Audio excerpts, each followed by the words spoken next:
Welcome back to Theories of Knowledge, the first online collaborative course for Arts and Humanities doctoral students across Scotland, organized by the Scottish Graduate School for Arts and Humanities with the support of the Arts and Humanities Research Council and the Scottish Funding Council. Theories of Knowledge examines the ways in which philosophers and critical theorists have influenced and indeed continue to animate how we understand knowledge production within the arts and humanities fields. Gavin Miller will speak to us tonight, unpacking some of the knowledge claims implicit in psychoanalytic theory, focusing specifically on the ways in which psychoanalytic ideas translated from clinic to text and amongst disparate national and ideological contexts. Dr. Miller is Senior Lecturer in English Literature and Medical Humanities in the School of Critical Studies at the University of Glasgow, where he directs the Medical Humanities Research Centre. His research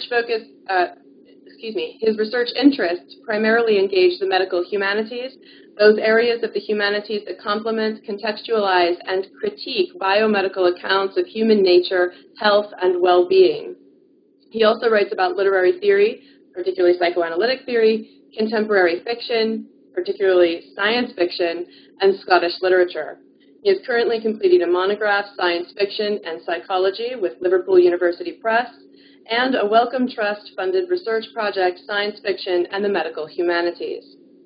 If you're attending remotely tonight, please go ahead and log in to knowtheory.org, knowtheory.org, and navigate to the Ego and Id post on the discussion page to join the conversation.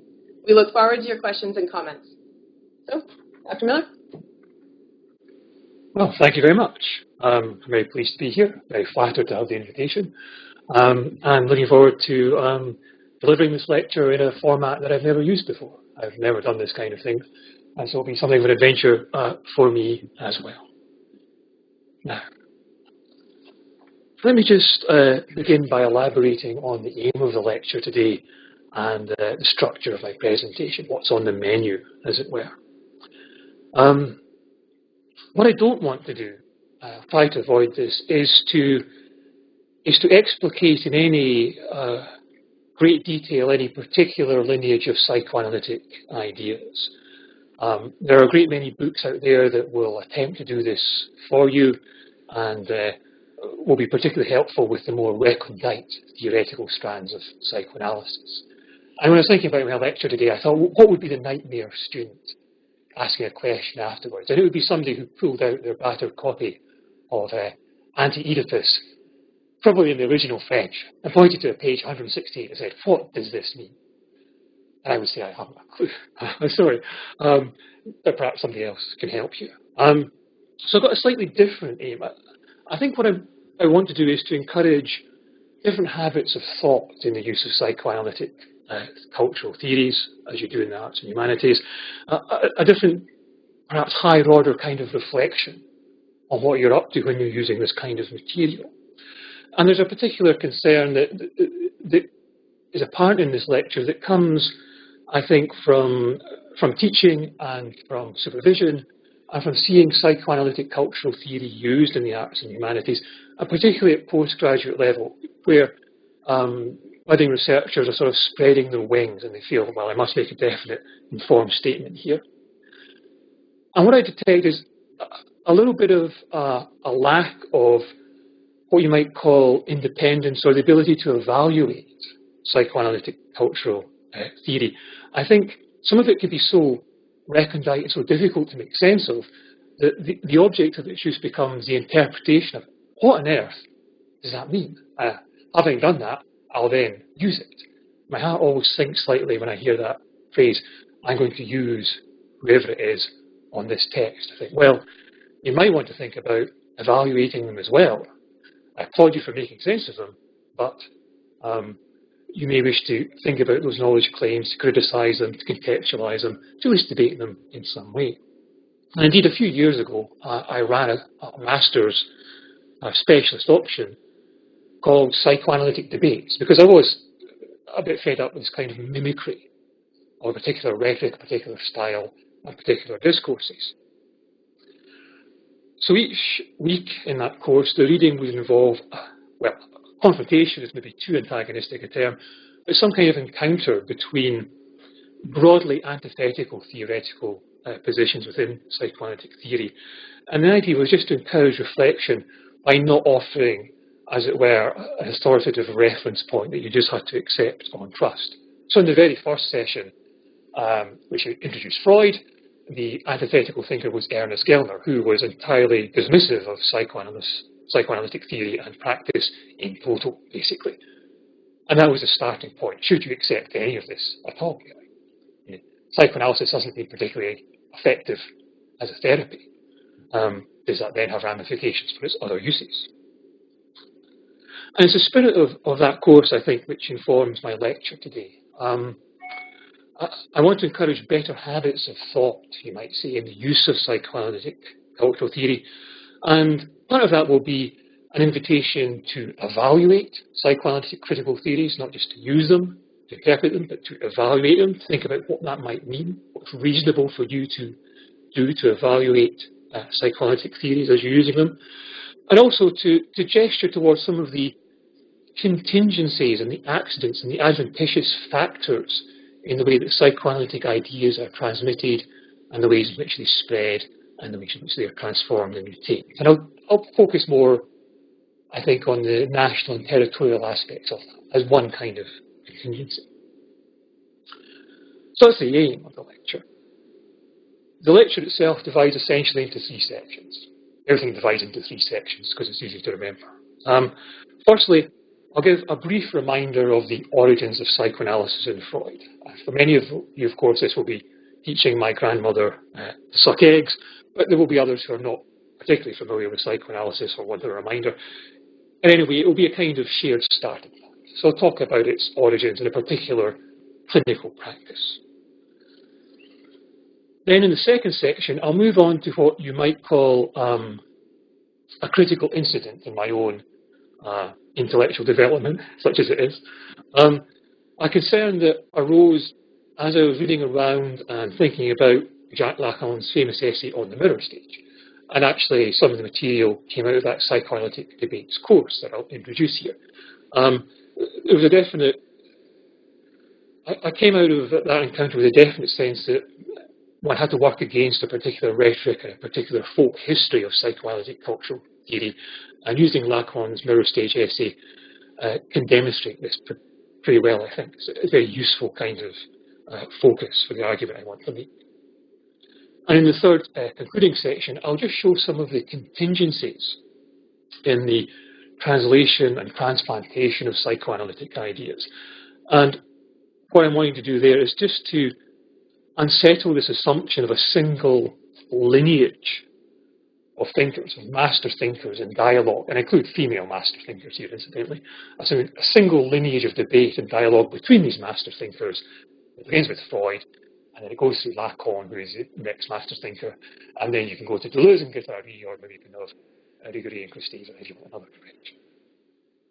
I very much want to challenge that assumption of a single kind of dialectic development, and think instead about contingencies and adventitious factors. So anyway, let's start with the basics. Man with a cigar. Psychoanalysis. Who, when, where, what, how?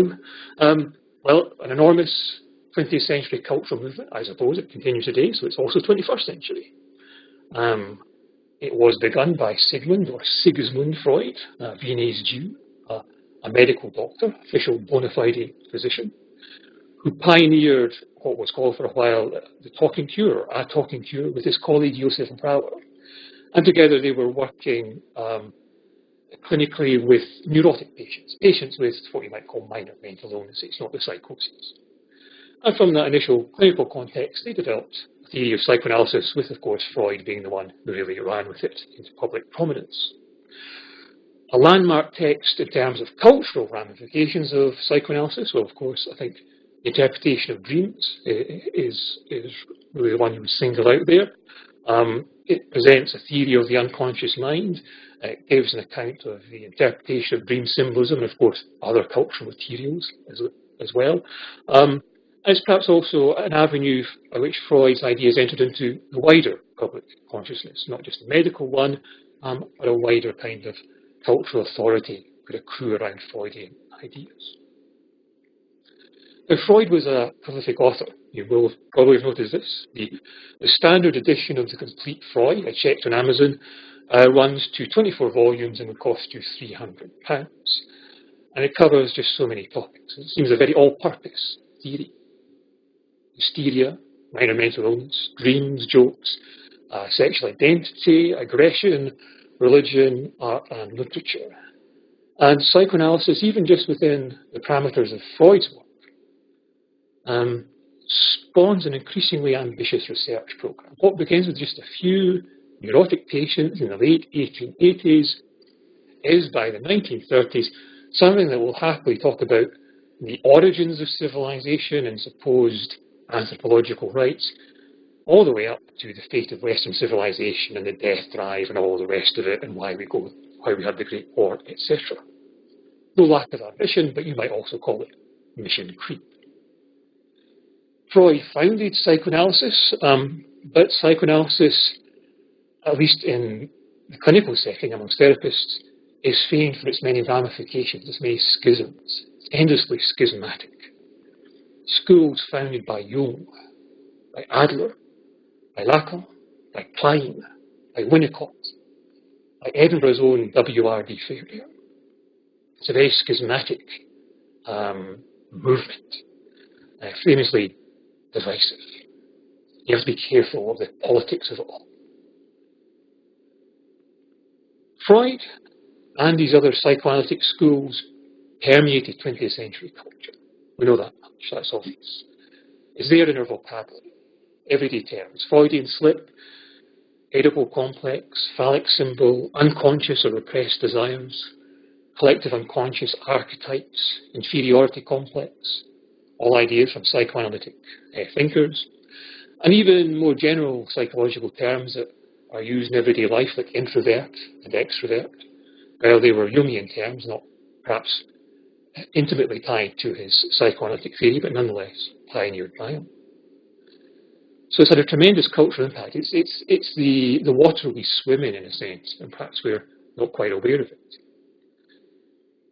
But while psychoanalysis, I think, is still prominent in cultural theory, still has this legacy in our vocabulary and in our life world, it has, I think, declined greatly as a popular psychology for various reasons, including its increasing lack of purchase on clinical life and contexts.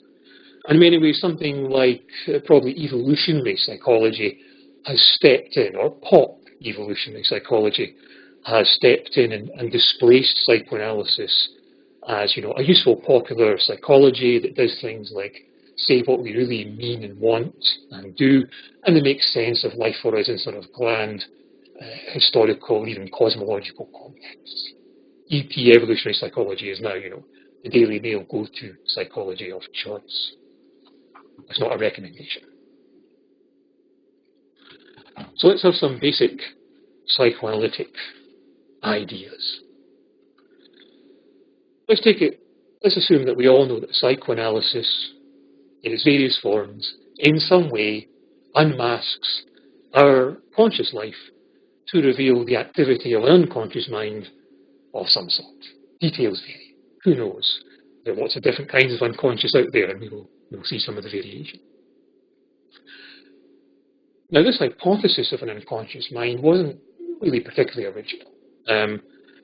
The idea of the unconscious was pretty familiar in late 19th century Europe. Henri Ellenberger wrote a large book about it, the construction of the unconscious mind in European culture.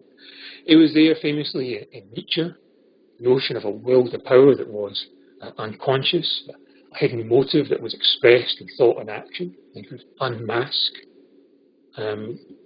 sort of our sacred cows and supposedly ideal behaviours. Schopenhauer also, before Nietzsche, spoke of a will, the will of biological life, the will of the species as a whole working through us as individuals to make us do all kinds of very unwise things for us as individuals, like reproduce, but very good for the species. But Freud certainly gave this idea of the unconscious mind a very powerful, influential, medical, scientific expression. He gave medical scientific authority and thus cultural authority, because we respect medics and scientists, to the idea of the unconscious. Freud really gave that weight to it. This was a doctor speaking, by God, a scientist. And the rhetoric that surrounded Freud's discovery, if you call it that, of the unconscious mind was, well, this man is the equivalent, equal to Galileo, to Darwin, to Newton. He's given us a complete scientific revolution. And this was the rhetoric of peak Freudianism in the mid-20th century. I was watching a few months ago John Huston's biopic, Freud, from 1962, starring Montgomery Clift, a biopic of the Freudian story, kind of noirish, black and white biopic, originally scripted by Sartre, who offered a screenplay that would have run to about 7 hours, so it was drastically cut down. And that's precisely its rhetoric in the opening and closing. This is the great Newton, Galileo, Darwin. This is the equivalent of heliocentrism for our age, the discovery of the unconscious mind. And what did Freud say about the unconscious at least one point in his... There's so many mutations here, but one thing he said about the unconscious in his early work, well, he divided the mind essentially into 3 parts. In his early work, there's a tripartite division. You get later accretions like the superego and all the rest of it, later stuff.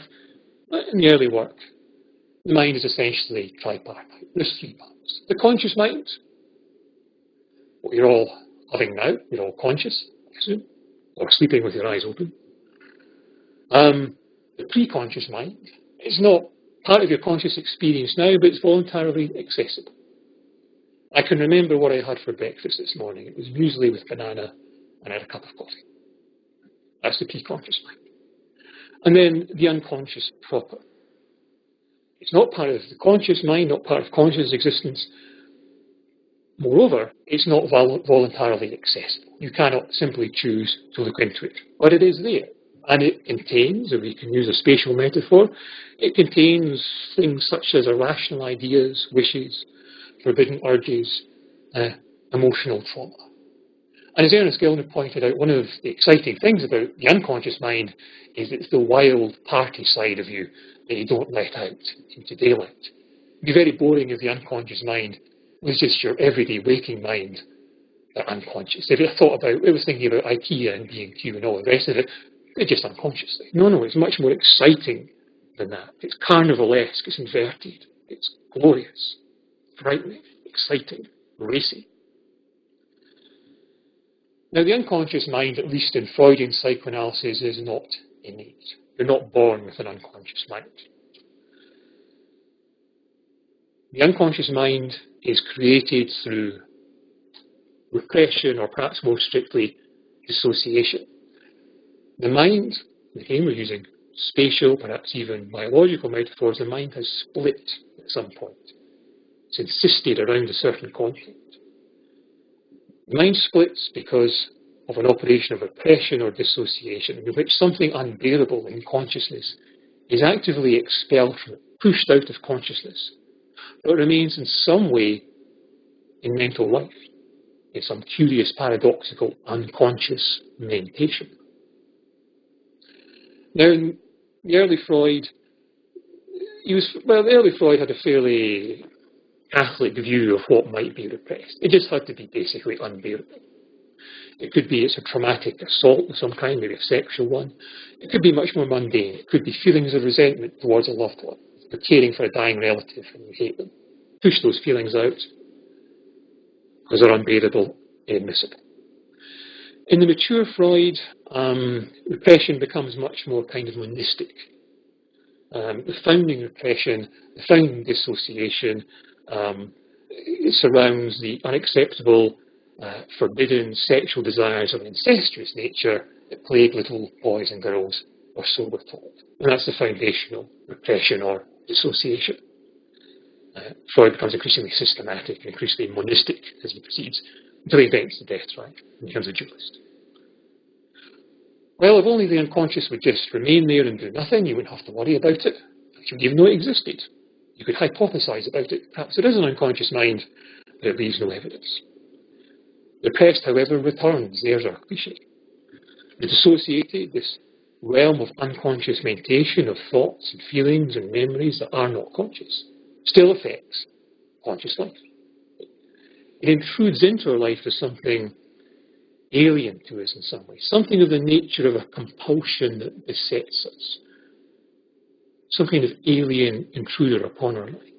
So the repressed returns as bodily symptoms, somatic inversions, hysterical paralysis, hysterical blindness, strange compulsive desires or attractions, fetishes, compulsive fears that seem irrational, phobias, neurotic anxieties that really seem exaggerated for the sort of realistic way, automatisms, automatic behaviour, tics and all the rest.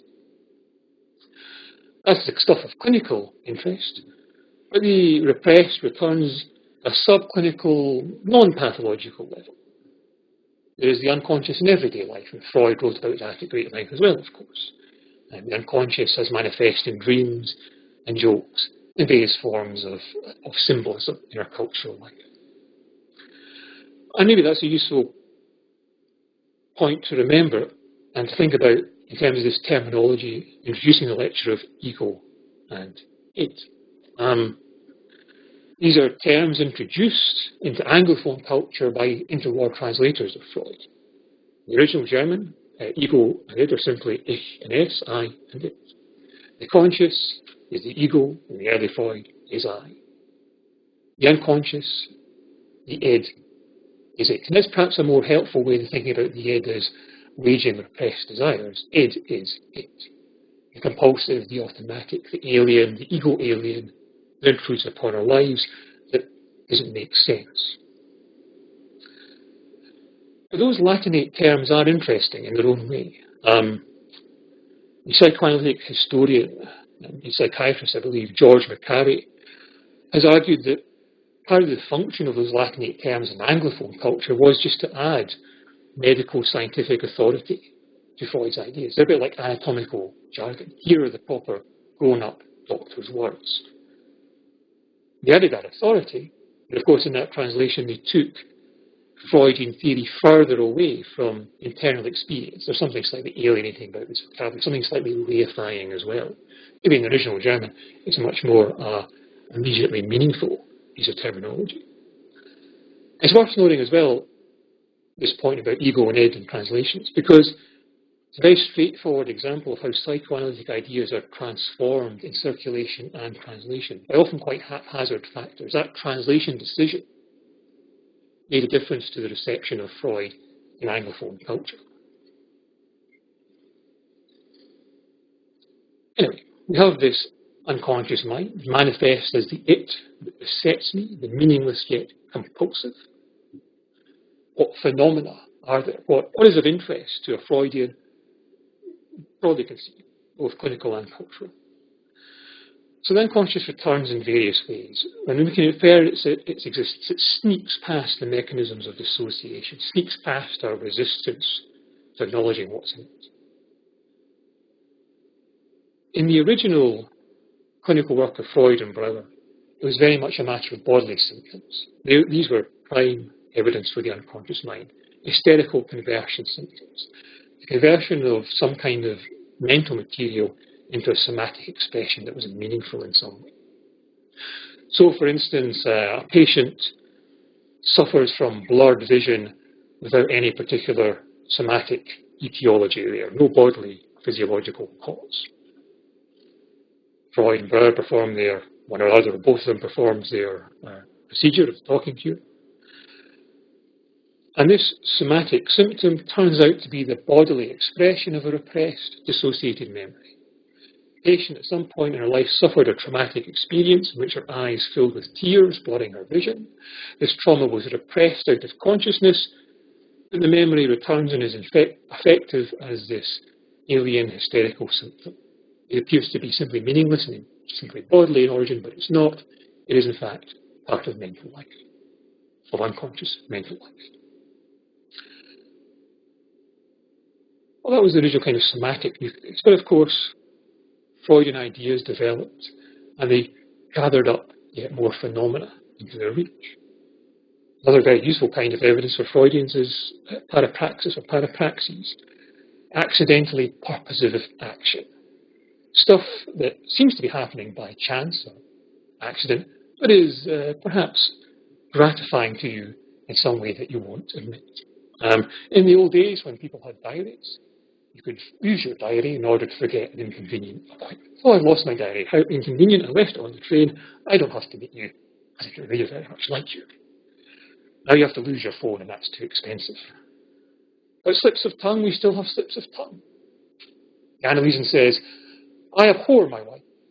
And Sarah says, abhor? Not adore? Oops. That was a slip of the tongue. That was a parapraxis. I said abhor, not adore. Oh dear. More Freudian phenomena. Increasingly ambitious research program. Dream symbolism. We all love dream symbolism. The dream is the unconscious in one of its most naked forms, but it's still not very naked. It sneaks past the sensory operations that block it and produces symbols that nonetheless we can interpret and make sense of, though they may appear to be meaningless or odd or baffling. So, for instance, in a Freudian study, a young woman in what's euphemistically termed an unsatisfactory marriage, and that's not to do with disputes about the washing up. A young woman in an unsatisfactory marriage dreams of trying to put a broken candle into a candle holder. Freud works out that this dream is about her repressed frustration at her husband's sexual impotence, and also Freud thinks it's probably also about a temptation to masturbate. Symbolism is very clear sexual imagery there. And Freud postulated two primary mechanisms for coding the dream, condensation and displacement, which are rather different in their Freudian original form than perhaps later theorists have indicated. Dreams disguise by condensing complex thoughts, really quite complex propositions, into a single image. The broken candle actually stands for a series of thoughts there. Moreover, they displace tricky emotions onto that coded form rather than the real concern. So the woman in her dream is dreaming of intense frustration and annoyance at the candle and the candle holder. So the emotional, the affective part is sneaking into her life, but the object is other than her husband. That's displacement. The affect is displaced onto this apparently meaningless, innocuous object. Of course, it's just a dream, so it's all nonsense anyway. I think it would be easy to impose a rather mechanistic schema upon Freudian interpretation of dream symbolism. I think when you actually look at what he does, the ways that he decodes the so-called work of the dream or dream work, there's lots of different hermeneutic strategies that he uses. Sometimes it's similarities, sometimes it's associations, sometimes it's puns, sometimes it's the opposite of the thing that he invokes in order to decode. I don't think there's such an easy schematic pattern as one might think. It's rather complex and very literary kind of operation. Now, if you go and see your psychoanalyst, having read Interpretation of Dreams, and thought, well, this is for me, the psychoanalyst will also induce potentially meaningful communications from the unconscious by inviting you to free associate. Please do not censor yourself. Say the first thing that comes into your mind. Lie on the couch. I will be behind you, safe out of eyeshot, as you say the first thing that comes into your mind. Oh, tell me about your mother. And this is a way of trying to coax the unconscious out from its little mouse hole. What's the first thing that comes into your mind? Word associations. What does that mean? Don't censor yourself. And so on and so on. Now we're going to an even wider remit out of the clinical context. Well, of course, Freud was wont to interpret cultural materials. God is a cultural material. I've been struck down yet. So, for the purposes of argument, God is a cultural material. And in the patriarchal Abrahamic religion, said Freud, that God that you worship is the compulsive outward projection of repressed feelings of unconscious childhood dependency when you were dependent upon the all-powerful father who ruled the roost in your household. and that's what he is. Freud also liked to interpret literature. He should have been discouraged, but he was also keen in making sense of literature in his own way, famed for his interpretation of Hamlet. Hamlet cannot kill Claudius because Hamlet identifies with his murderous uncle because his murderous uncle is acting out Hamlet's own Oedipal fantasies of having sex with his mother. There's a Freud interpretation of sorts, not to be imitated. All these phenomena, symptoms, parapraxis, dream symbolism, free association in clinical context, cultural materials of a more or less sedimented, standardized form sometimes, these are all supposed evidence, putative evidence, for the existence of the unconscious mind and, moreover, what's going on in it. It's scandalous, shocking content that has to be censored. A Freudian theory, one way of looking at it, is as something that restores meaning to apparently meaningless materials. They become much more like the conscious material of conscious life, where there are meaningful connections in your psychic life. That was not an accident, that was an action. That was more than just a dream, it was telling me something. And one account of psychoanalytic theory you might get from somebody like Habermas, psychoanalytic interpretation restores interrupted self-communication. It's a communicative model of it. So there's quite a lot of hard work there. You might think, well, why can't I know the it? Given all this massed evidence for the unconscious mind, which for Freud is supposedly transculturally constant. There's also an unconscious mind and it's always broadly Oedipal. Why is knowing the unconscious such hard work? And the answer, of course, is resistance, some kind of will not to know the mechanisms of repression and dissociation. For Freud, this will to ignorance was based essentially on fear. Fear in that Oedipal triangle, the traumatic repression of infantile sexuality because of fear of punishment, specifically of castration, for the boy at least. But there are additional accounts of resistance and there are accretions to the model. And one of these I'm going to turn to now, and it's one that's very well known. It's Lacan's account of the mirror stage and the supposed ego ideal of transparency and mastery that supposedly arises from the mirror stage. I'm doing it not so much to explicate Lacan, though I will, I hope, I aim to, I aspire to, but it's also to illustrate a particular style of thinking within psychoanalytic cultural theory that I think can be problematic. So yeah, I've called this a critical incident, because this was very much it was a culmination of a series of frustrations and annoyances at psychoanalytic cultural theory. Why did it just have to be so recondite? And why didn't we want to talk about problems in it or contemporary developments? And I think working on this essay in the context of seminar classes with top postgraduates really helped solidify my arguments and my thoughts about it, and my sense of growing dissatisfaction with my own habits of thought. Now, many of you are probably familiar with Jacques Lacan's famous essay, The Mirror Stage, published in French in 1966, and based on earlier, I believe, conference presentations or seminar presentations from 1936 and 1949. And I've chosen it because it is so familiar, it's so widely anthologized, it's a staple of the undergraduate curriculum, and it has, it's something into which other ideas are slotted as well. It's something of a reference point. The essay outlines a formative encounter that supposedly takes place in the infant's mental life between the age of 6 to 18 months. The infant encounters its own reflection in a mirror, and essentially, crudely speaking, it falls in love with itself, or it falls in love with that image. To unpack it a bit, the infant perceives a visual whole, a gestalt, that contrasts with its own internal experience. That image is whole, somewhat coordinated. The infant can move its hand, and the image will move as well. And that image of wholeness and bodily integrity stands out against the background. It's a gestalt. It's a structured whole against the background. The infant, on the other hand, experiences itself as fragmented. Its body doesn't work together particularly well. It's uncoordinated. And according to the hypothesis of primary narcissism, it has a somewhat erratic sense of where it stops. It's not quite where it stops and where, say, its mother begins or the environment begins. rather erratic sense of its own boundaries, but they're neatly defined in the mirror image. It falls in love with that. The mirror image captivates the child.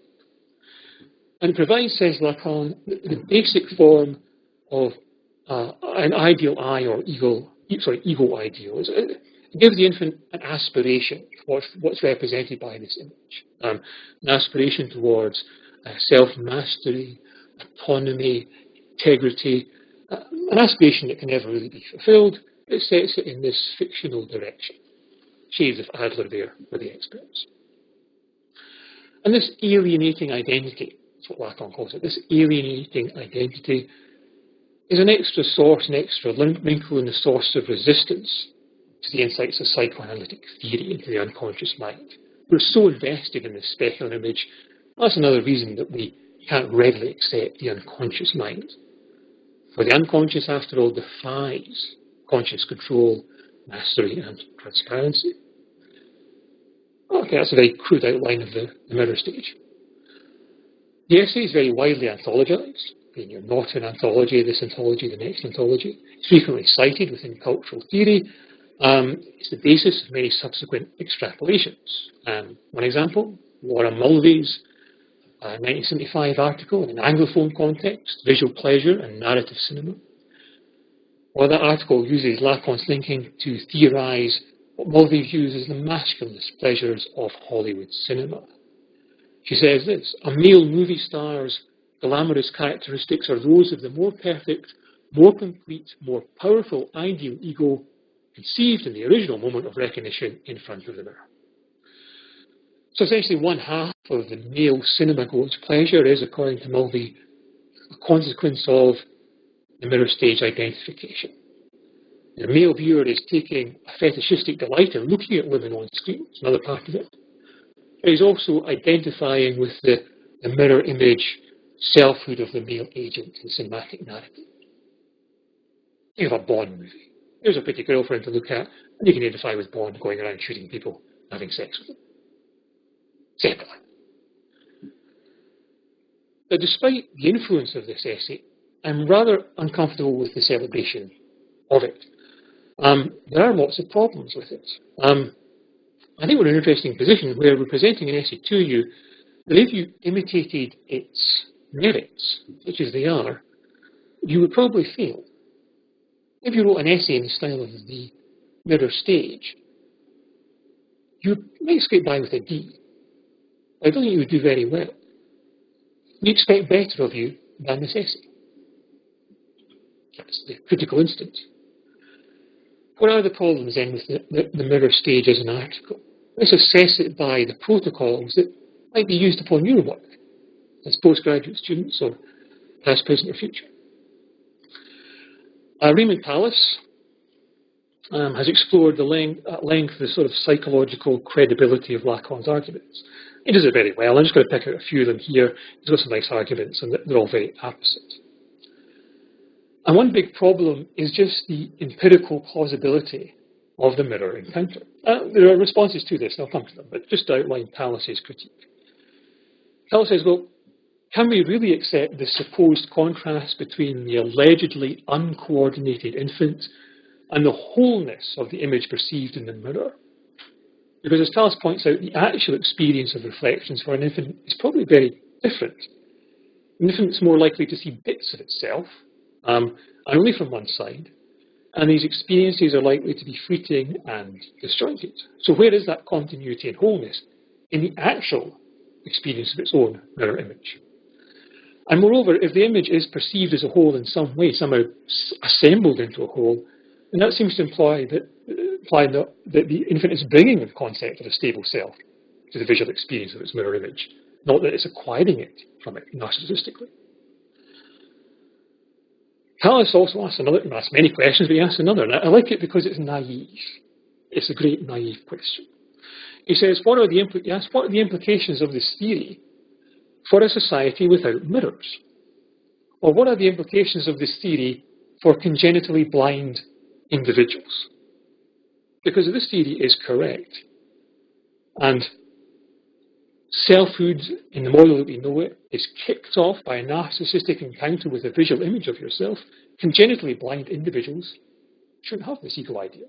Let's go and find some and see if they use words like I. Let's see if they have an ego ideal like ours. They seem to, except they're blind. I like it because it's naive. It's exactly the kind of question that you're invited not to ask. And he does say, well, what are their numbers? What are their blind? Good question. There are responses, but we'll discuss them in a bit.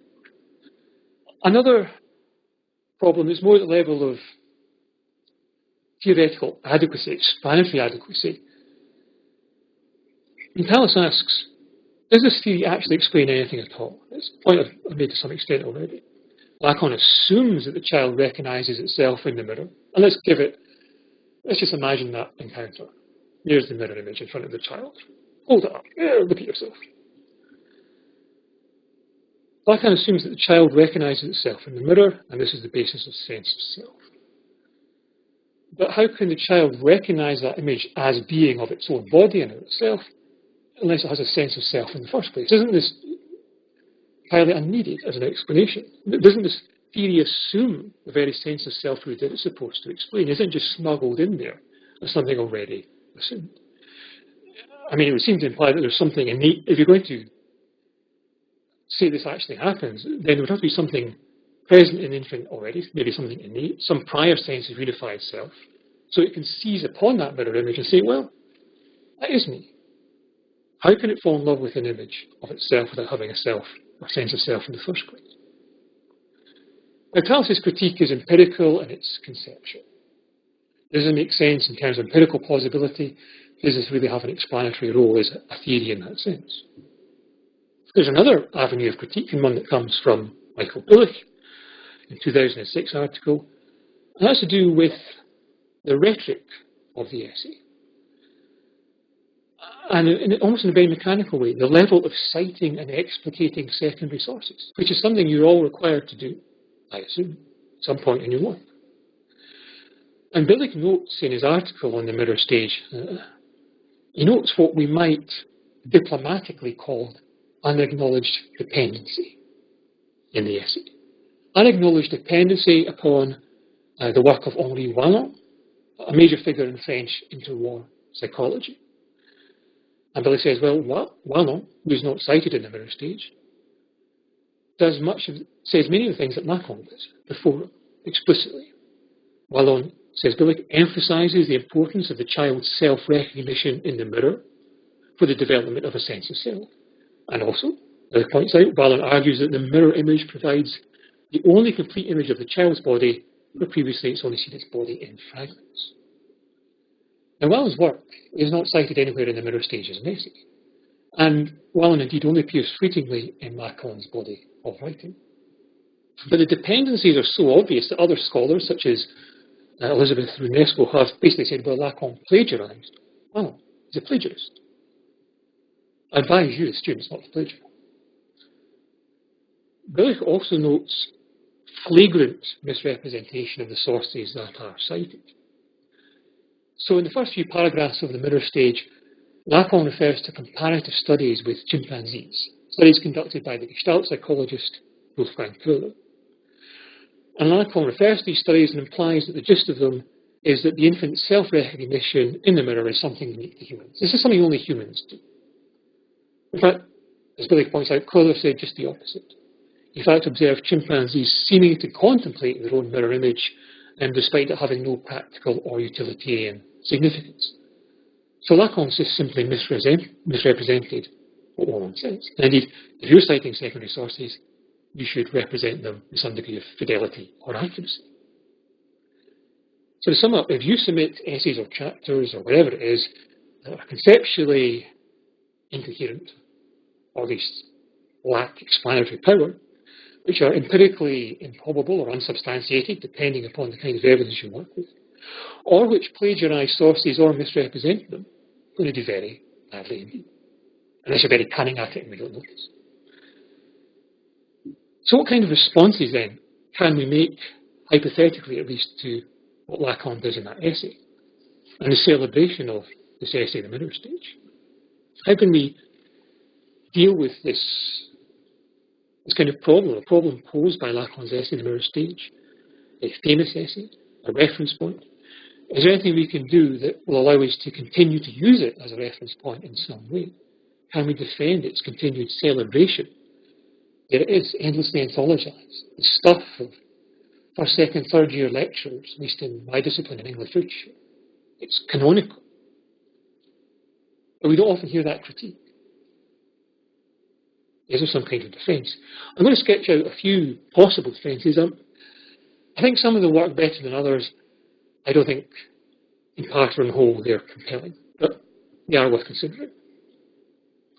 One defence of this kind of knowledge claim in Lacan's essay on the mirror stage is to say, well, we should continue to read Lacan because of his historical significance. That's why we should value that essay. Whatever we think of that essay now in light of later scholarship and indeed later studies on infants, it was undoubtedly a landmark essay in the importation of post-structuralist ideas from France into an Anglophone context. It's immensely significant historically, and we are professionals and we should know the history and the development and evolution of the ideas that we use, including mistakes and errors, because they still had a historical impact upon our discipline. And so perhaps there's an analogy here maybe with contemporary medics. We study the history of medicine and, we'll look into ideas like homeopathy. So you may say, well, it's fair enough. That's what we can do. We can say it's of historical interest. I think that's a valid point, but it's slightly inauthentic or insincere, because it's not as if you read your boys and girls bumper book of critical theory and you turn to the mirror stage and it's prefaced with a lengthy discussion of all its conceptual and empirical and rhetorical problems.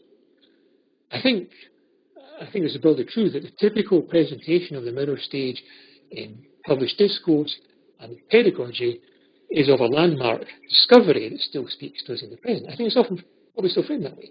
Lacan discovered this. Aha! You have a self-ideal, there is an illusion of mastery and autonomy and trust, etc. It's a discovery. Another defence, perhaps more complex defence, is on grounds of heuristic fruitfulness. The mirror stage is good, not because it's convincing in itself, we're assuming from the moment it isn't, but because it's stimulated so many lines of inquiry, many of them perhaps plausible on their own grounds, without assuming the validity of the mirror stage as an argument. So they're part of what you might call the context of discovery, rather than the context of justification.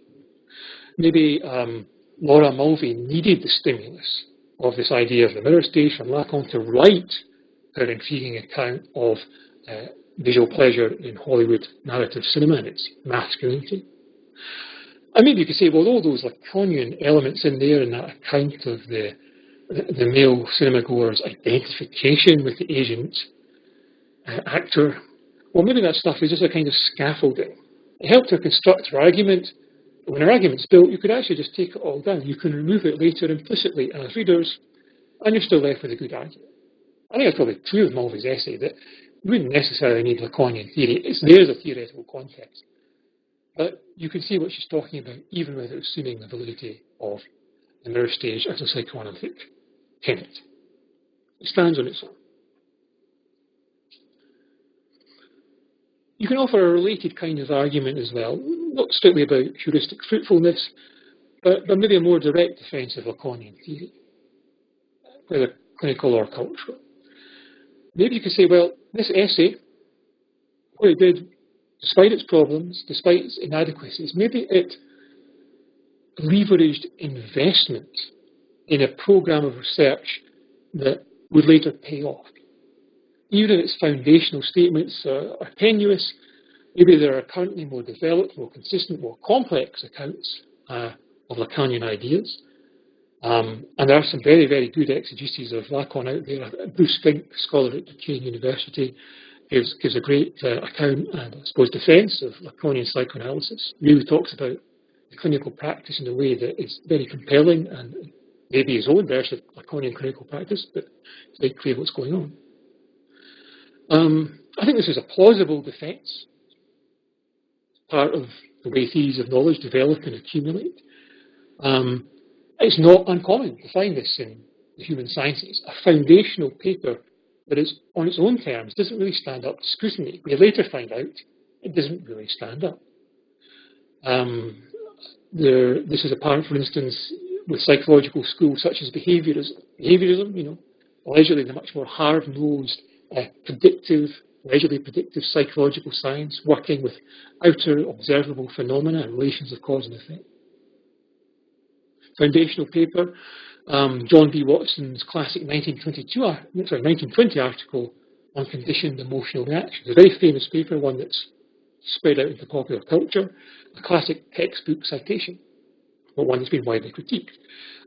Watson's paper, his behaviours paper, describes the conditioning of a fear reflex in an 11-month-old infant.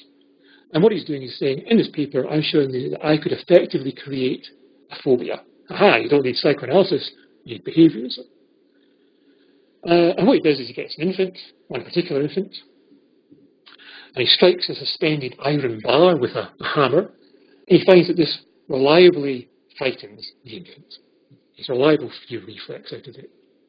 He then strikes the suspended iron bar with his hammer while presenting a white rat to the infant. Look at that, John. The fear reflex is then extended to the white rat. The white rat provokes fear even in absence of the original unconditioned stimulus. The fear reflex is conditioned upon the presence of the white rat. It's a phobia of the rat. And according to Watson, white furry things in general would provoke this conditioned response. Historians have looked into this and they say, well, really, when you look at what actually went on in the records and all the rest of it, the results were nowhere near as reliable as Watson pretended. This paper is something of an origin myth for a psychological school rather than a really convincing report. There are all kinds of problems with this supposed experimental protocol. Sometimes they would startle those infants by basically chucking the rat at it. Sometimes they would present the conditioned stimuli in abruptly startling ways. So they would wave something white and furry at it to startle it, and then say, there's a conditioned response. So the problem of an origin founding paper that doesn't really stand up isn't unique to psychoanalysis. So we could say, well, you and all, you as well, you've also got this problem, behaviourists. But look what happens afterwards. The research programme pays off. Or crashed. That's another defence. We could also argue with respect to the mirror stage, and this is something colleagues in textual disciplines love. Literary critics love this. We could say, well, maybe the problem is interpretative. Never mind all this stuff about empirical plausibility and conceptual coherence and all the rest of it. Maybe you just haven't really understood what that mirror stage essay article is saying. You haven't really properly grasped it, and you're repudiating something that it doesn't really say. And I think there's a certain kind of textual scholar who will say this, will sort of, clutch their handbag, aghast at the literalism of Talus's critique. What do you mean, real mirrors? Oh. There are responses. So Talus says, right, what if there's no mirrors around or the infant is blind? Well, there are responses. Well, it's not a literal mirror. Don't you realise this mirror, it's presented literally for the benefit of the unwashed masses, but the mirror is not a literal mirror in an actual moment, but it's the mirroring responses of people in an infant's interpersonal context in a series of infants. That's the mirror. And you can go further. You could say, well, don't be so naive as to think that this infant is a real infant either. Like a real touchable, squidgy infant of that kind. No. It could be the clinical infant. Clinical infants, you don't see them in prams. The clinical infant is the picture of infancy that emerges in clinical psychoanalytic encounters where free association draws out this unconscious content. It's not anything to do with observable child 16, 18 months old. This is an account of a fantasy of childhood. It's an account of the clinical infant. And you can play this card increasingly boldly. Maybe the essay is in no way about psychogenesis at all. Maybe it's the retelling of a powerful or informative myth. And Lacan has just subtly added the authority of the human sciences. So think of this text as something like Camus' myth of Sisyphus. It's an illuminating philosophical narrative, and instead of using Greek myth, he's expressed it in the mythological language of infant psychology. And there's another possible interpretive response. You just haven't understood it. It's a possible response. Worth noting that this brings rather a scriptural tinge to your activities as scholars. The Lacanian text is inerrant, so long as you recognise the naivety of literal interpretations. It's always right, and you're always wrong, and you have to find the figurative interpretation that will show what it's actually trying to say, which is, of course, correct. And then the middle stage, it's something like, Genesis or the resurrection. You need a hermeneutic that goes beyond the empirical implausibility of the account. Who moved the stone? Who cares? It wasn't a literal stone. So all of these, I think, would be conceivable responses. They are ways of preserving the authority and value of an essay like the mirror stage. I don't think, though, that separately or in combination that they're really absolutely compelling. I think it might be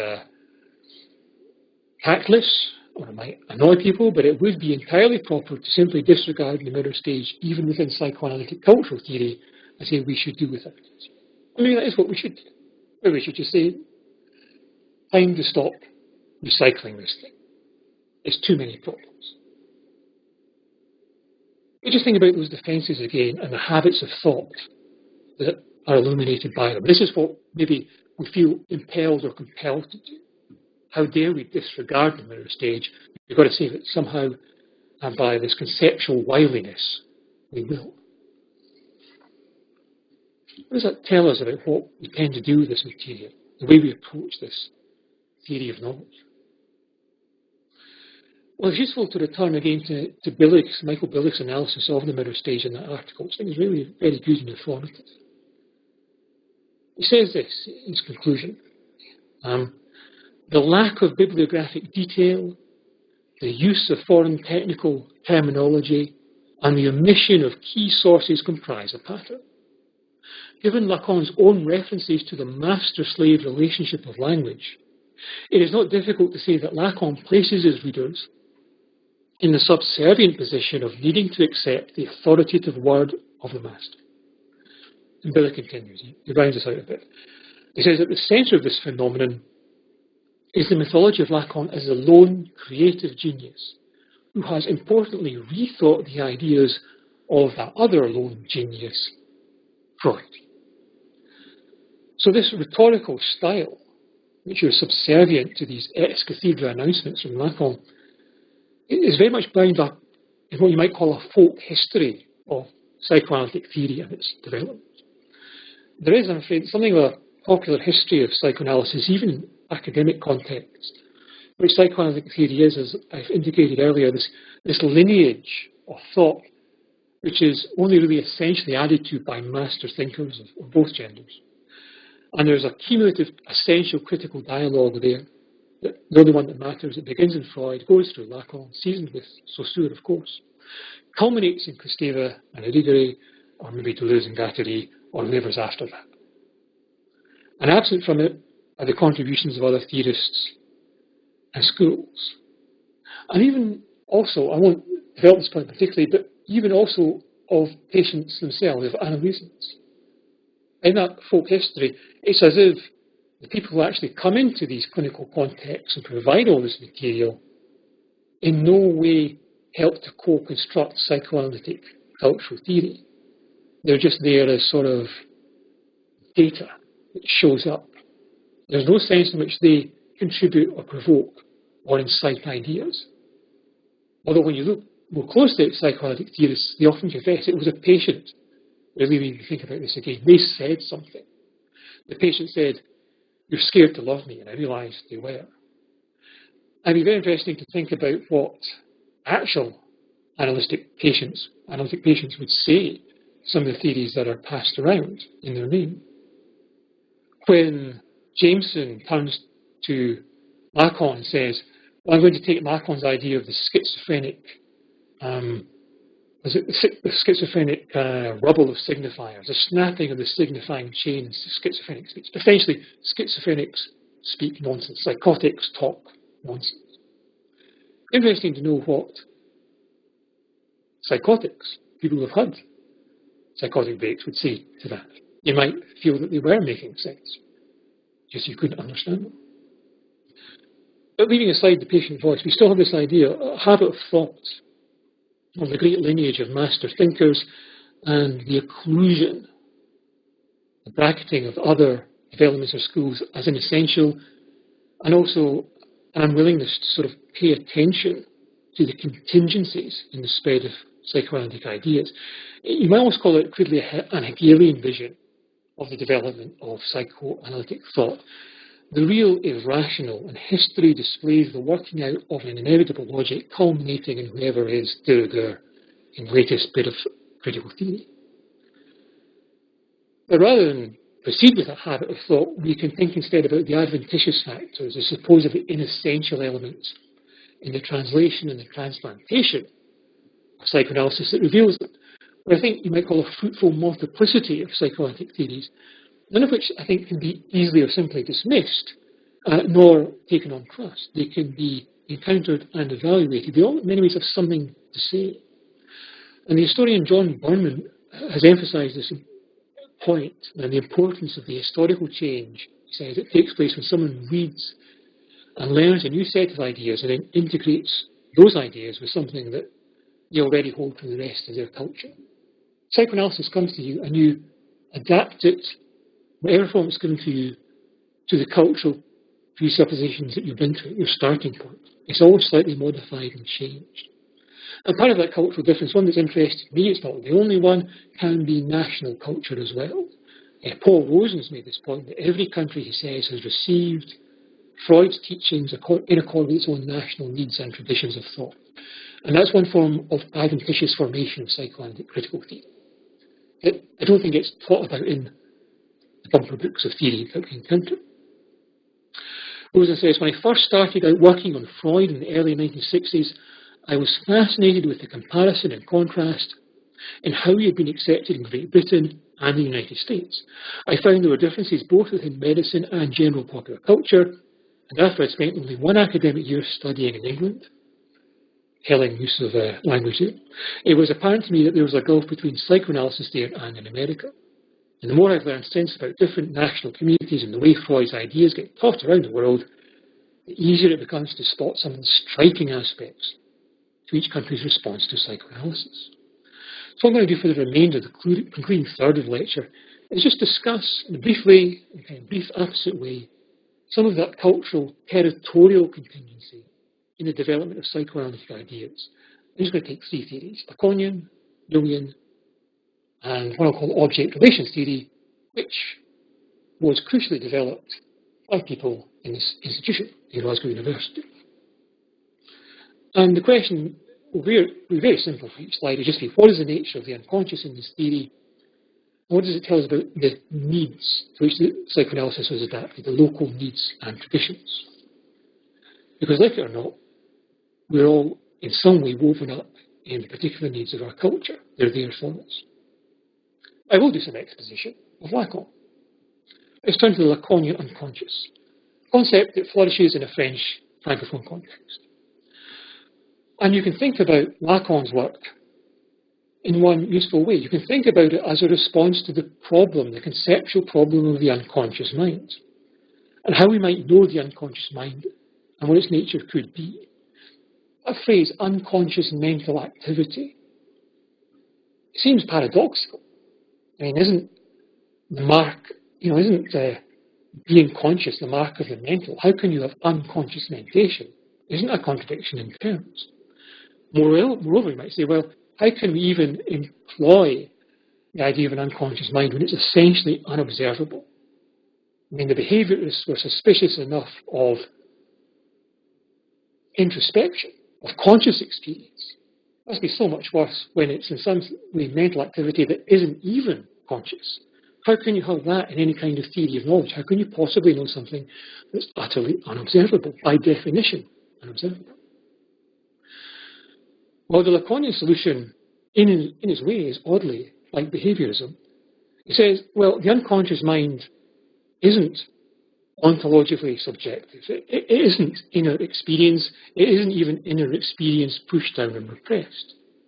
The unconscious mind is instead intersubjective.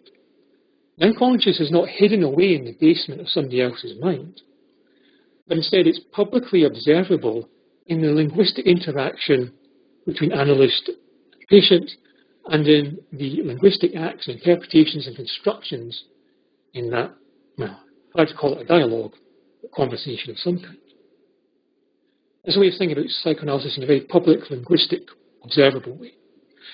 Psychoanalysis looks for ambiguity, slips of the tongue, multiple meanings. And you can see this happening. The putatively loving husband in analysis intends to say, I adore my wife. Slip of the tongue says, I abhor my wife. Psychoanalyst picks up on this. This is no mere accident. And seeks out more evidence, invites further disclosures. What about the time he forgot to buy her a present? Did he call her by another name at some point? Did he dream she was dead? And so the evidence accumulates in a public observable linguistic encounter. You don't need to worry about unconscious minds that are not conscious, because this stuff is out there in the intersubjective world. And so the unconscious is not really an entity as such. You can talk about the unconscious, but that's a kind of reifying way of speaking about this process of endless challenge of the patient's sense of mastery over their own words. Mastery that is, of course, a narcissistic delusion born of the liver stage. And that introduces what you might broadly call, okay, admittedly a phallogocentric interpretation, but nonetheless one that is broadly deconstructive. It's looking for marginal ambiguities that challenge the intended whole, but within this particular analytic framework.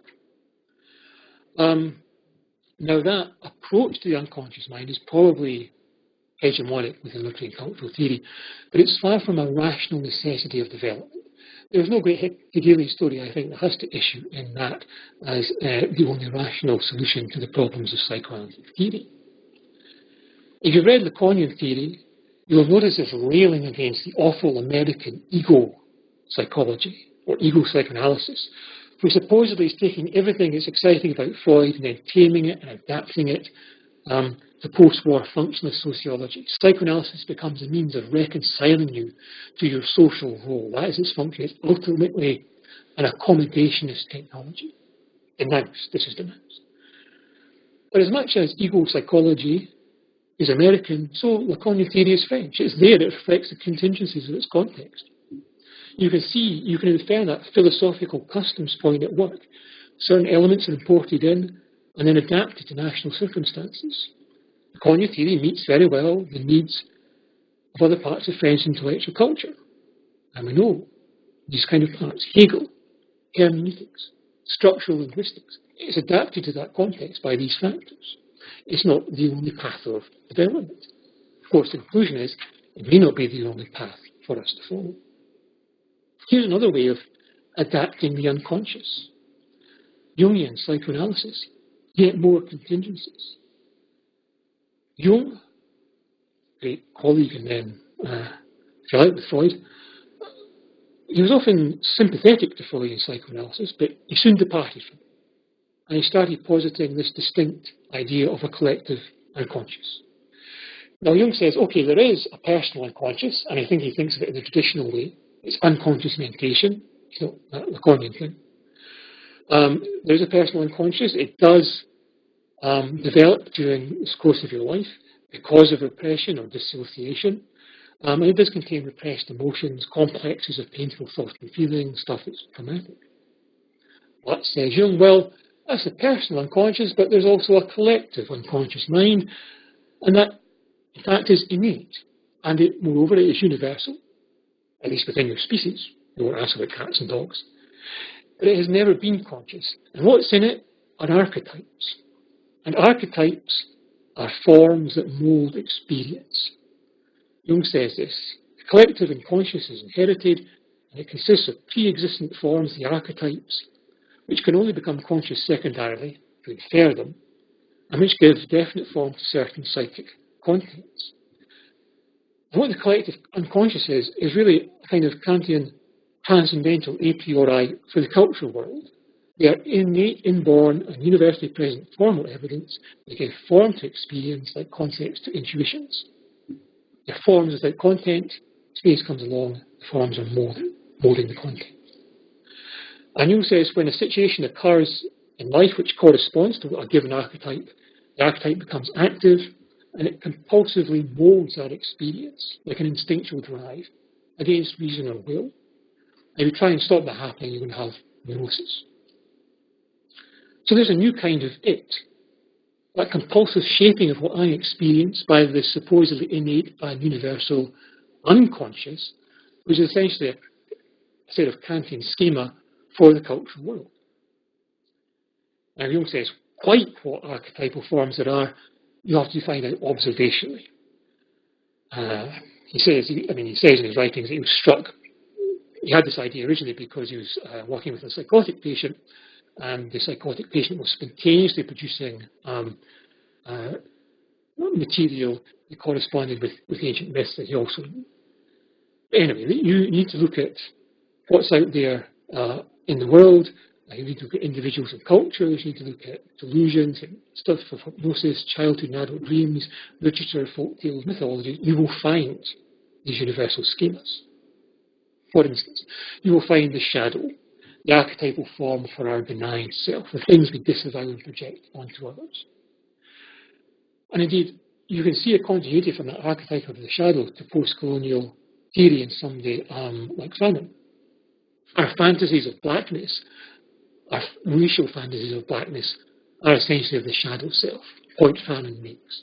He picks it up from Jung. He doesn't quite admit it, and he puts it into that context. Our fantasies of racial blackness are really projections of everything we want to deny about ourselves. That's the mythology of it. Now, of course, Jung has we've got to blame him for something, many things, but we can certainly blame him for the archetypal criticism promoted by Northrop Frye in his Anatomy of Criticism, and before that, Joseph Campbell's Hero with a Thousand Faces. He's implicated in there somehow, and we can blame all those dreadful Hollywood films on him as well. But still the point remains, love him or loathe him, there's psychoanalysis, a theory of knowledge being adapted to the needs of a wider culture. And you can see something of those cultural coordinates.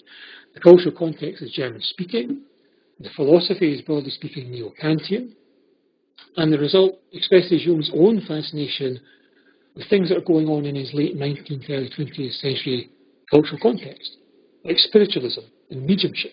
That gives him material for his theory.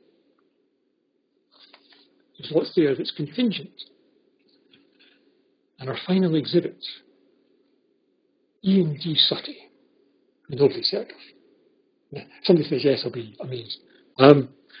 Okay, this is something that reflects specifically my own research.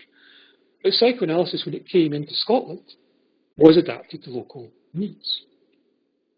Let's start again with an adaptation that brings to light some of the issues in evaluation of psychoanalytic theory. Let us remember that Freud was a Lamarckian. That is to say, he accepted that there was evolution. Species developed and changed. But he believed not in Darwinian evolution, but in Lamarckian evolution, in the direct hereditability of acquired characteristics.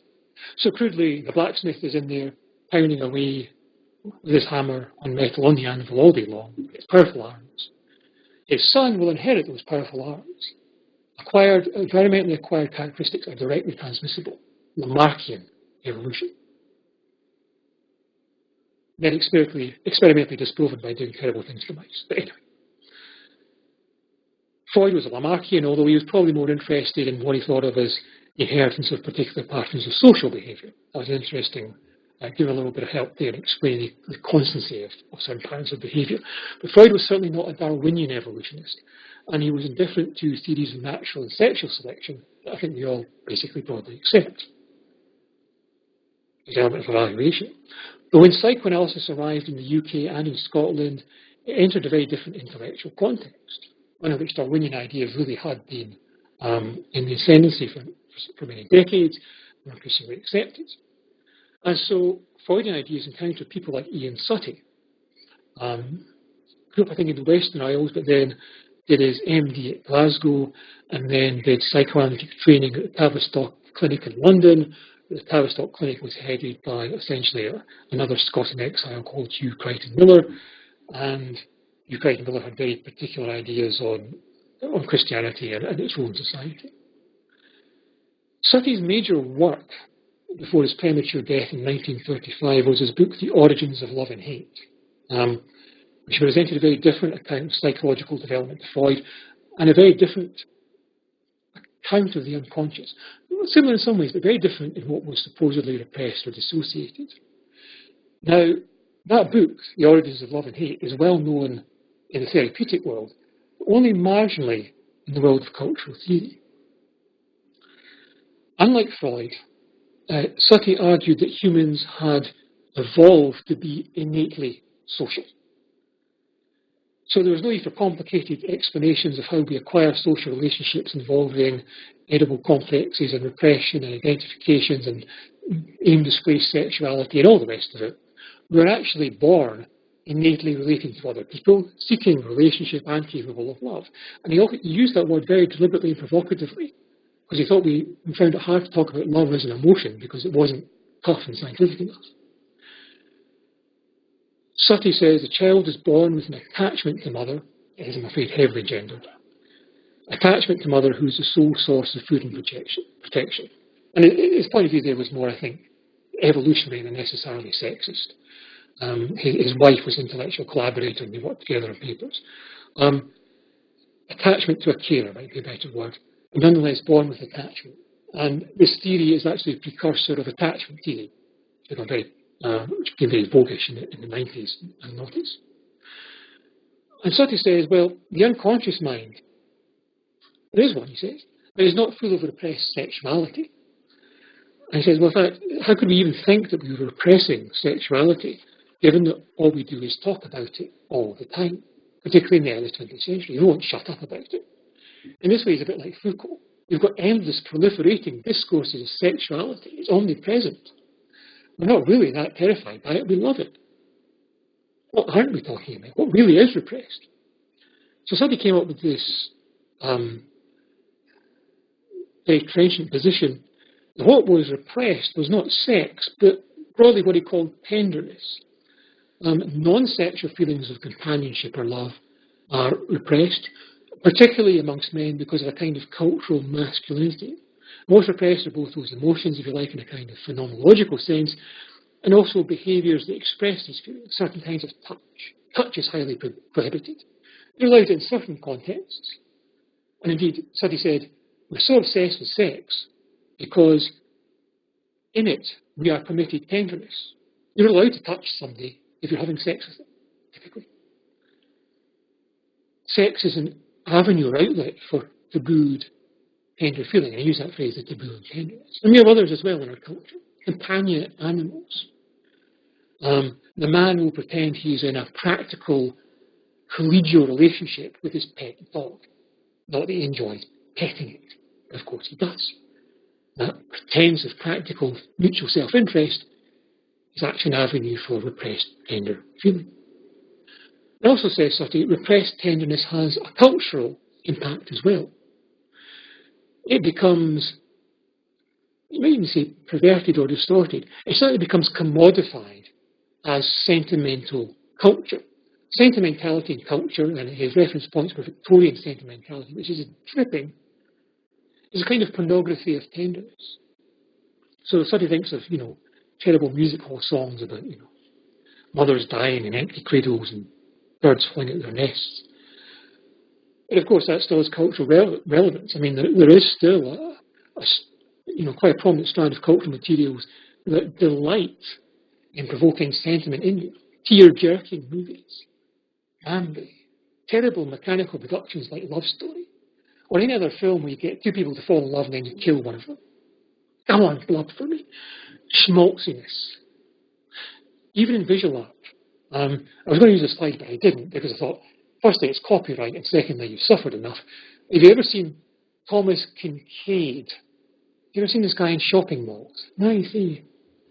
It's so horrific you can't look at it. Thomas Kincaid, the self-styled painter of light. You might have seen it. It's sort of a very kitschy kind of art. I think they are hand-painted but mass-produced. And typically it's things like wintry villages next to babbling brooks, Or the one I was going to show was, I think it was called something like Bambi's First Year.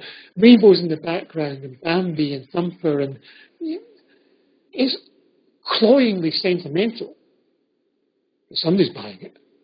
It used to be the Ocean Terminal shopping mall, I think in Edinburgh, actually had, a little boutique of Kincaid's paintings. That is commodified tenderness, that is sentimentality, that is, pornography of tender feeling.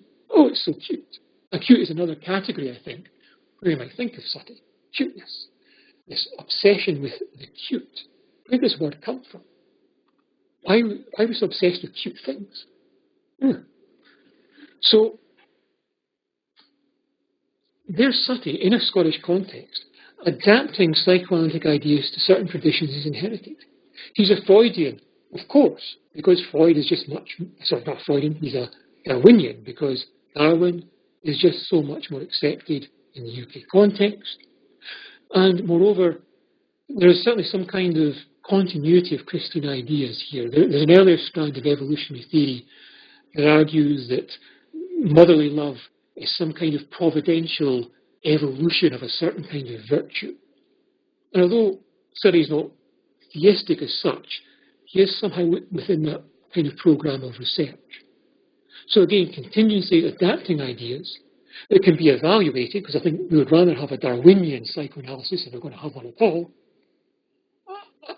but also showing interesting, illuminating differences as well. Or can we think about tenderness as being repressed? Can we think of it as really the stuff that is repressed rather than sex, which is just everywhere, manifested? Anyway, to wrap up,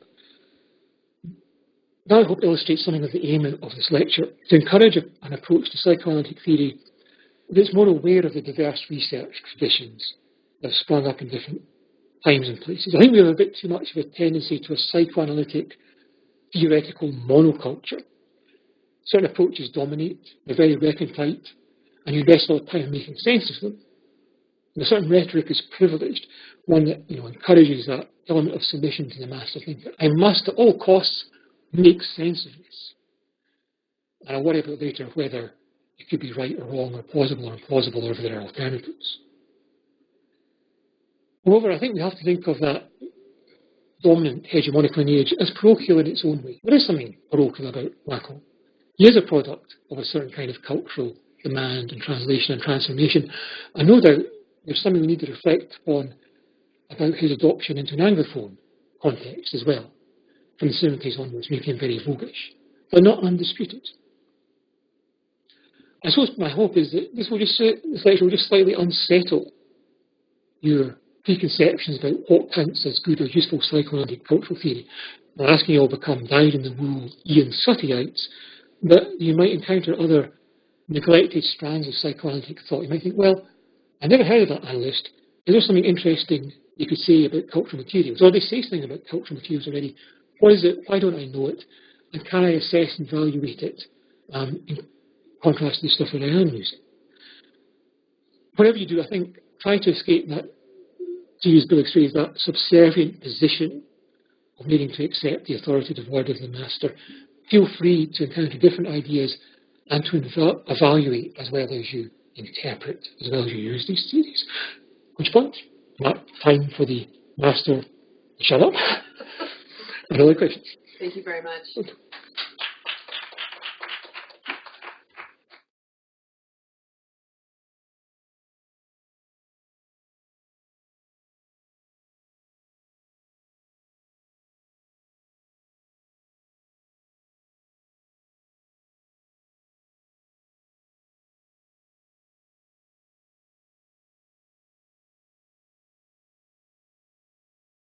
Okay, so as always, it'll take a minute for the board to catch up. I will read questions from the message board, but first I'll open the floor to you all.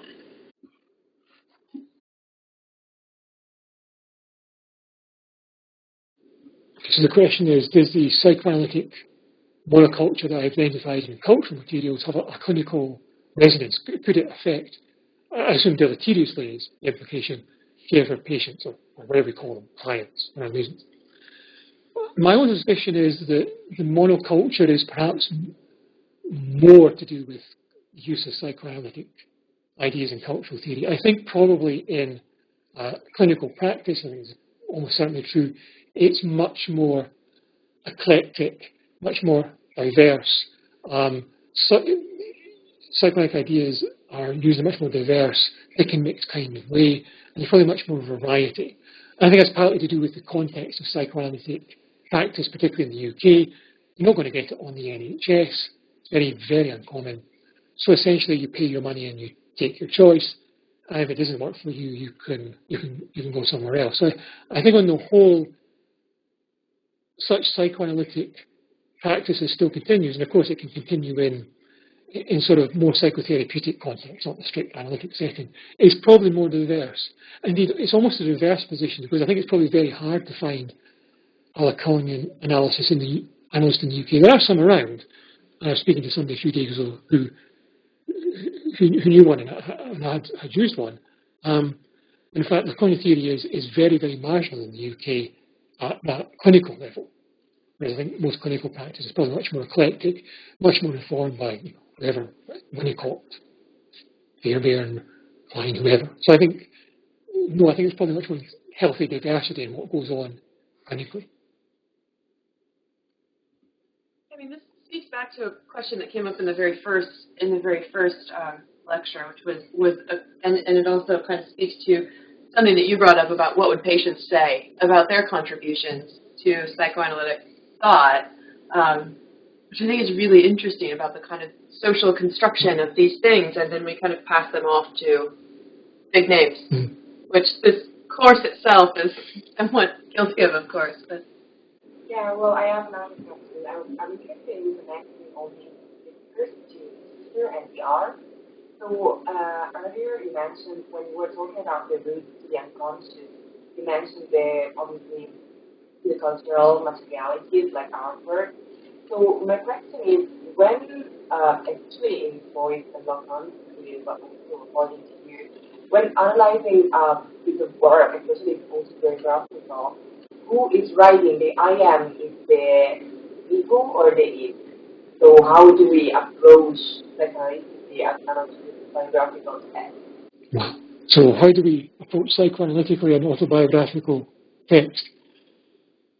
Mind boggles. I mean, I would have to say that my initial approach to any autobiographical text would probably not be psychoanalytic. I would think much more recently just about the conventions of autobiographical writing in a straightforward way. And it's one of these positions where you think, well, to what extent is a psychoanalytic perspective useful in the idea of constructing some kind of autobiographical self? And I think my sense is that they can be, but you have to be a little bit careful, because it's a bit too easy just to kind of turn the handle of the grinder and you get to the same answer, which is the autobiographical self is a construction. Psychoanalysis says so. And so the trick is perhaps looking for something that is genuinely illuminating in that encounter, because it's quite easy to say, well, there's lots of retrospective rationalizations and instructions of mastery and self-control in any autobiographical narrative. That all happened for the best. I did it because it wanted to. It got me to where I wanted to be or had to be. Kind of Oprah Winfrey nonsense. It all happens for the best. So you can see that stuff going on. I think that the far trickier thing is finding a productive psychoanalytic approach to it, because in a certain sense it's so manifest. I think, well, why would I use psychoanalysis specifically? The general sensibility there. But where would a particular theory be particularly illuminating? And I think that is the harder issue. So I'm afraid that's sort of a dodge, a swerve. You got me down to rights. Well, when we do biographical criticism in literary studies, and I say we because I also do literary work, the tendency is to kind of start to psychoanalyze, right? To find the trauma in so-and-so's expression of, there's a great article about the way that war trauma expresses itself in the rise of the novel, right? And so it's interesting that it's such a kind of, speaking of compulsions, it's a compulsive reaction in some ways to say, well, this is trauma, this is mourning, this is melancholy, this is... I would almost say that So it's part of what I also do as somebody who uses psychoanalytic theories is occasionally try and clip its wings. Yeah. My immediate response is to say, well, let's try not to talk about trauma, because I think there's something very, very fishy about trauma discourse and its power in our culture. And I get particularly twitchy around ideas of intergenerationally transmitted psychological trauma, whereby you, as a third or fourth generation successor, are somehow inheriting the trauma of your forefathers. Perhaps I'm the 10th generation survivor of the Highland clearances and I'm traumatized by it. You get to that kind of logic. So there's something quite fishy about the way it's employed, and it almost seems to be working as a psychologized version of ideas of racial or ethnic essence at times. So I'm quite suspicious of it of an intergenerational context, and somewhat suspicious of it in a biographical context. And indeed, there have been so many searching critiques of the idea of specific traumatic conditions, particularly PTSD.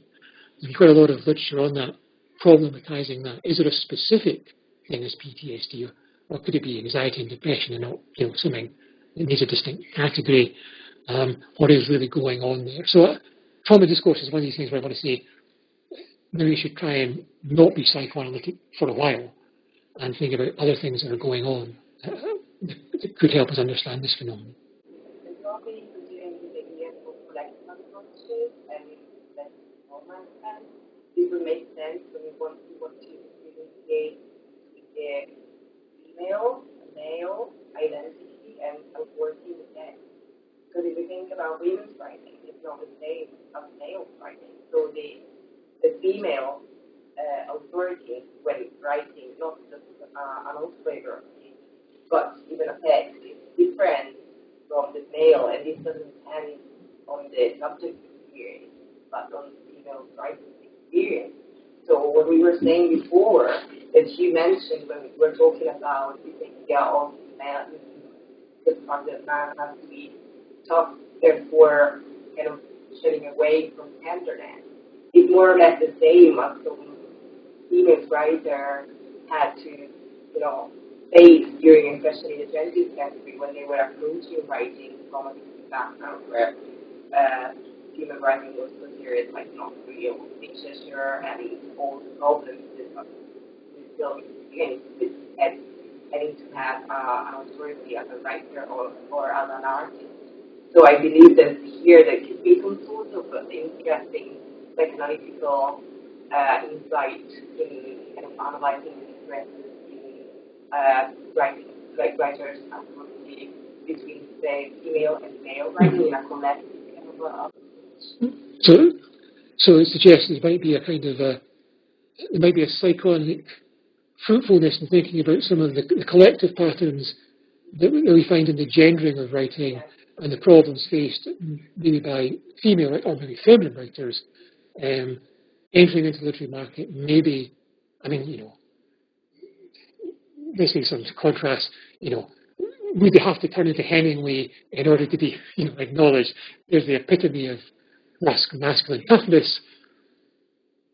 What are the wider cultural constancies of that compared to what a woman might have to do, and the difficulties in acknowledging what female or feminine writing would present? And perhaps there's some degree of purchase for psychoanalytic theory there, because there's a stubbornness about masculine ideals of authorship and authority, isn't there? And you can see a degree of distaste and dislike of we might know as feminine virtues in writing. Yeah. We're starting to pile up here on the board, so I'm going to start digging in, and I'm going to start with the earliest. So this is a question that is actually about the point that you made, critiquing or addressing the problems of Lacan's essay, The Mirror Stage. And I think this question is getting at something that I think we've been kicking around collectively, fairly consciously, sometimes unconsciously, having to do with our roles as researchers and with the call to create novelty, new knowledge, justified, true belief, that sort of thing, and that it needs to be kind of a new theory or it needs to be in some way creative. So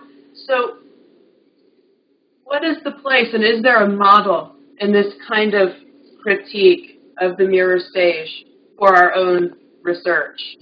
Not necessarily asserting a theory or offering new knowledge itself, but prompting new debate on existing theory or conceptions of knowledge. Does this count as knowledge creation? And could you say a little bit more about how it might offer a way into becoming critical thinkers and into developing our own intellectual narratives? So if you were to do a Billick and a Tallis on Lacan, how would that be something that would feed into your own development as a researcher? Is it something you can, is that the question, is it something you can run with in terms of your own scholarly development and innovation in a sense? Is that broadly what was asked? Yeah, I think so. I mean, in a way, this is a tricky one because, yes, because in some way what I'm suggesting is that you just need very down-to-earth virtues in dealing with certain kinds of things. Think about all the things that are the basics of your discipline, such as going to a source, looking for dependencies, and evaluating them. And I actually think, you know, if anything, you could say that Lacan is the person who's in this position of forced novelty and innovation, and saying, you know, before me was only Freud. And my picture of intellectual development is really that a few names come to prominence, but there's so much work is just done by people that we don't know about. And you can easily get in this position of, well, what sounds like the mirror stage, in which you strive to be this great original creative luminary, when so much work is really done by the people you've never heard of contributing. I mean, Lacan never mentions Van. That's where he gets a lot of this stuff. I do a lot of work on R.D. Lane, and the trend in Lane's scholarship and on Lane's ideas is that although many of them are brilliant, you can very clearly see where he's taking other elements of his psychiatric and psychoanalytic culture and, you know, dusting them off and working them on a bit, and then representing them, but not really expressing that dependency. So people have said, well, you know, there's Winnicott and there's Jaspers in there, and indeed there's a bit of Ian Sutty, who Lane read. So I think my take-home message, in a sense, would be what you're doing is probably good enough. You don't have to worry about some great creative leap, because they probably don't actually happen. And just working away on the problems in a reasonably rigorous, sober way will take you where you need to be, because this stuff about the great thinker is a myth. It's a folk history. This ties into another question, though, about, as the writer puts it, our all-important impact. And this is another theme that we've been kind of kicking around almost every week without fail. We discuss impact in one way or another, because the way that impact, because our jobs depend on it, our success depends on it, and the way that it is measured and assessed may or may not, have we decided? I don't think so, may or may not make certain assumptions about what constitutes knowledge, what counts. So another question here is, I'm particularly intrigued by the defense of Lacan in terms of it was good for the discipline. As researchers, it can be tempting to fall into the trap of defending our or others' work in terms of its purported importance to a field, even if there are manifest flaws. And when there is so much at stake, funding, career, breadth, etc., such tendencies become more pronounced. In my field, music, it is often practitioners working within academia who are the worst. They resent critical interrogation of their work, especially if they feel that such interrogation threatens their own credibility. Sometimes I get the feeling, looking at some projects, that there's a conspiracy of silence around certain ulterior motives to the extent of becoming cliches. Could these phenomena be argued as converging towards a form of Jungian collective unconscious, or are they squarely in the purview of the ego? I don't think we need to postulate the transcendental a priori of cultural life. I think, you know, the question suggests its own explanation there. But I think the question was indicating, well, is there a risk of some degree of intellectual conservatism? Because here you are as researchers making pitches for PhDs, and then afterwards you'll want to do your postdoctoral stuff, you'll need to go in front of hiring committees. And is there a sense in which you have to genuflect before the idols of the tribe as inherited by, tenured academics, even wrong. And of course have their position in review bodies within funding agencies and all the rest of it. I think that is something that you do have to think about and think about very carefully. I would say I would only offer that defence of Lacan in the mirror stage insofar as you could say, well, that initial risky gambit paid off in something. The investment was recouped by something that was less tenuous. And you can debate about whether that happened or not. But certainly I take the point, you could say the entire foundations are rotting and the whole building's going to collapse.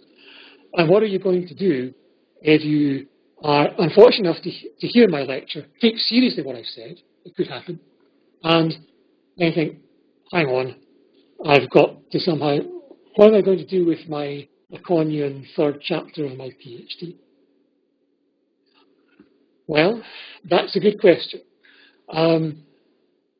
However, here my defence comes back again, which is you've always got the defence of scholarly protocols.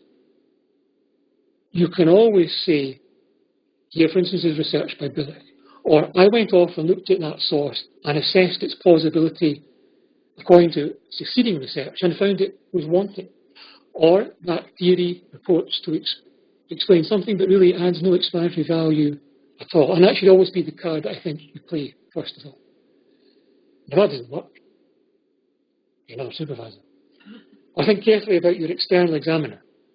But I do this, and this is tricky because, some of these things are they are, to use a cliche, sacred cows. And you do have to be careful before you slaughter them too publicly. Yes. Yes. Some of us have learned that the hard way. So another question, and this is, again, we're turning a little bit, but it's, first of all, fabulous lecture. And could Dr. Miller say if there's any link and some overlap with Bourdieu's habitus and cultural capital and Freud's psychoanalysis, or maybe the reading of psychoanalysis that you're giving us tonight, which includes Ian Seti, and I entreat those of you on computers or near them to Google Ian Seti. Yes, so perhaps the implication of the question is there's something about psychoanalytic cultural theory in which acquisition of it is a form of cultural capital, even outside of the academy. So, particularly outside of the academy, at a certain point, or... Yeah, and I would imagine also that it functions... one implication, or I'm reading this now, so the author of the question is no longer speaking, so I apologize if I'm getting this wrong. But it seems to me, too, that certain people get written out by virtue of not having, the right kind of cultural capital. But at the same time, if we look at the way that ideas are circulated and constructed, that it is very much social, and it's about economies of thought. Yes. Well, I think that's absolutely correct. I think there's a certain sense there is some kind of, would you call it an economy? I think that is a productive way of thinking about this and our tendency to write certain people out of cultural theory, not to acknowledge their contribution and thus to lose the value of that contribution. Is cultural capital, well, it's certainly an apt idea to play with and to think about it. Did Ian Seti lack cultural capital? Is that why he's forgotten? It could be so adventitious. He died early. It's very unfortunate. But I take the point with maybe somebody like W.R.D. Fairbairn, the Edinburgh-based psychoanalyst, heavily informed by Seti, influential upon clinical practice, very interesting. Lots of stuff going on there with overlaps with theology, and again, very, very little known. And something, yes, and there is a question you'd have to ask there, because we all know about Melanie Klein, the object, well, if you know about psychoanalytic theory, you know about Klein in London, in certain circles, but you don't know about Fairbairn, who's in Scotland. and broadly based in Edinburgh. Now there are weird adventitious factors there, like Fabian had this odd phobia about peeing away from home, but there are more systemic factors about his geographical and cultural location and some of his reference points. I mean, he was alas, socially and politically conservative.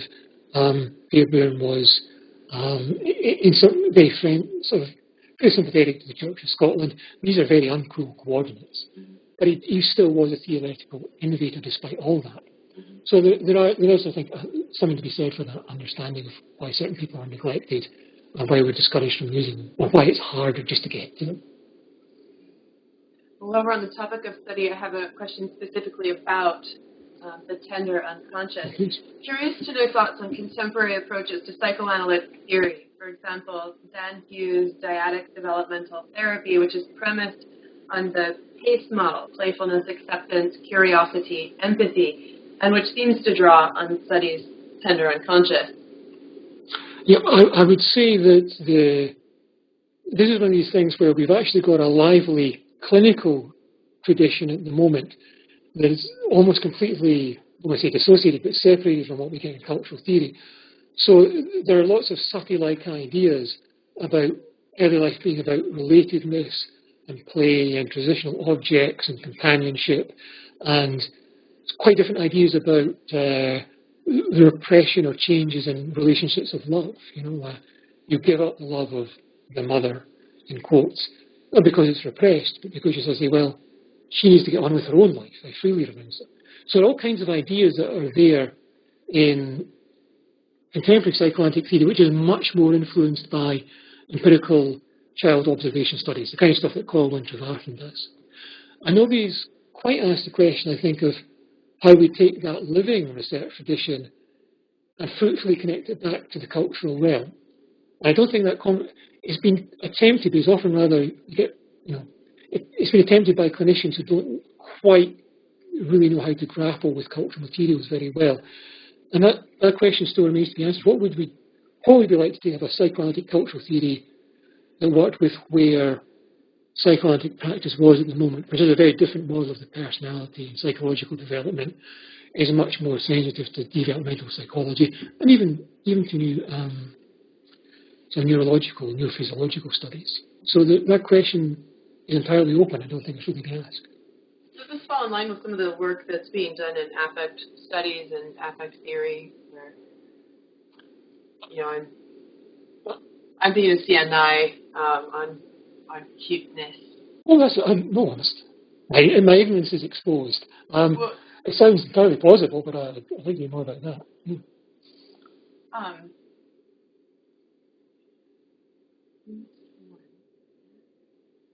So this is a question on the style of Lacan.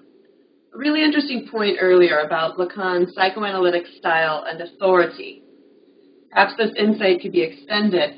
I was thinking in particular of the cultural genealogy of psychoanalysis, of the way the analyst supersedes the priest or the rabbi, and wondered how the spiritual affective transference thereby implied between these institutions, religion and psychoanalysis, is at play in how some psychoanalytic knowledge claims work.